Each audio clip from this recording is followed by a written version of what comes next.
Intolerable. Conformity. Desperate. Inhumane. Pathetic. Scarring. Evil. Unacceptable. Pointless.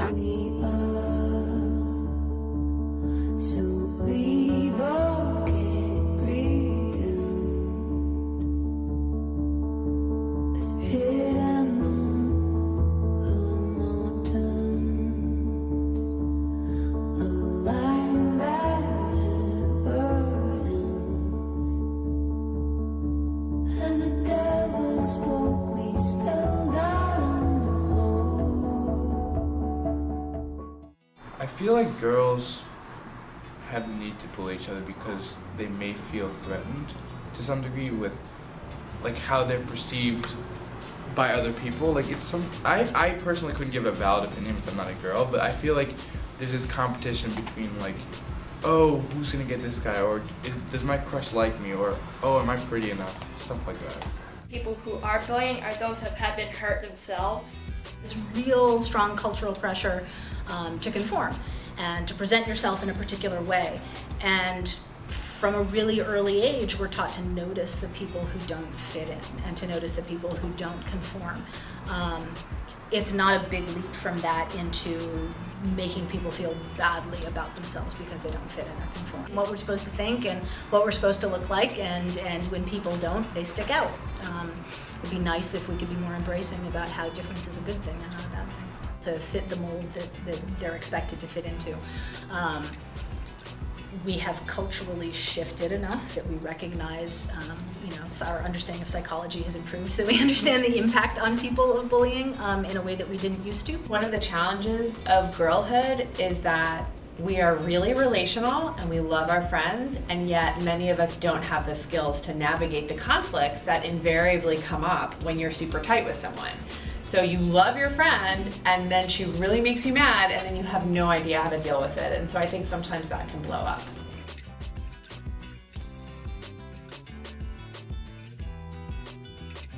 Generally, it's easier to be meaner online than in person because there are less consequences to deal with, and because you're safely at home, and it's just, you can get away with it a lot easier too. I think that interaction on social media desensitizes us a little bit to the impact of what we have to say.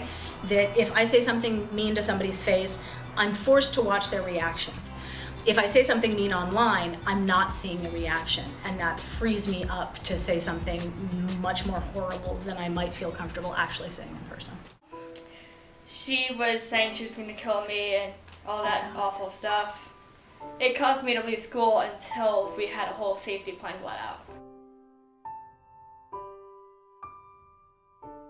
I just couldn't take it anymore, and I just went really not wanting to go to school anymore.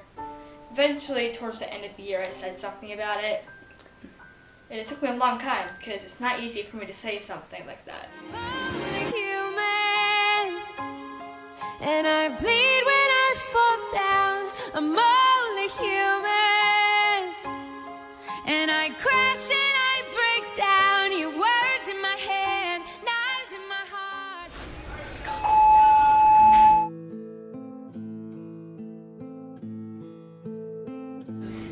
You can also use social media as a way to be really nasty. The thing about social media is that it has taken information that used to be private and passed between a couple of people, and it's made it able to spread very quickly, be seen by a big audience, be permanent in some cases if it's written down forever and it can't be erased, and also be easily found and searched by other people, so that's really changed things. Social media is both a blessing and a curse to girls, and it's a blessing because social media gives you a physical, tangible way to know that your friends love you. You get likes, you get texts, you get emails, and you're like, I am connected to people, like people like me, and you get this visual representation of that.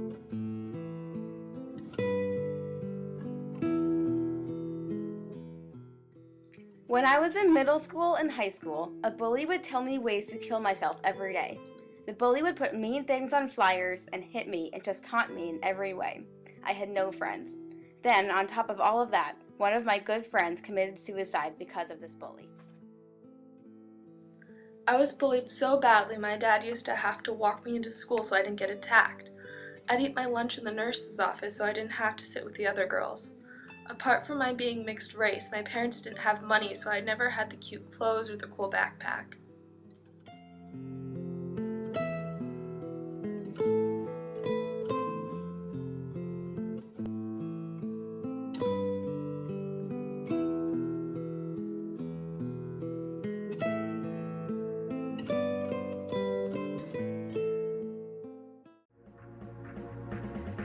I think as a parent, it's your responsibility to monitor your kids' internet presence. But what that means is that we adults have to do some monitoring of young people's behavior to make sure that you're not doing things that are endangering them. A little bit more time giving teens everyday skills to navigate conflicts online and offline, I think we'd see a lot fewer incidents of aggression between girls. So I think schools should be investing in teaching students how to use social media responsibly. I mean, one of the terms for it is digital citizenship.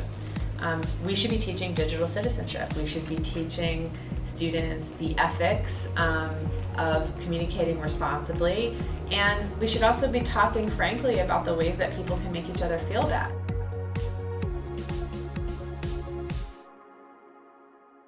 It feels pretty great because most of the courage comes from Sarah Bareilles, her song Brave. It made me able to speak up for myself and help others.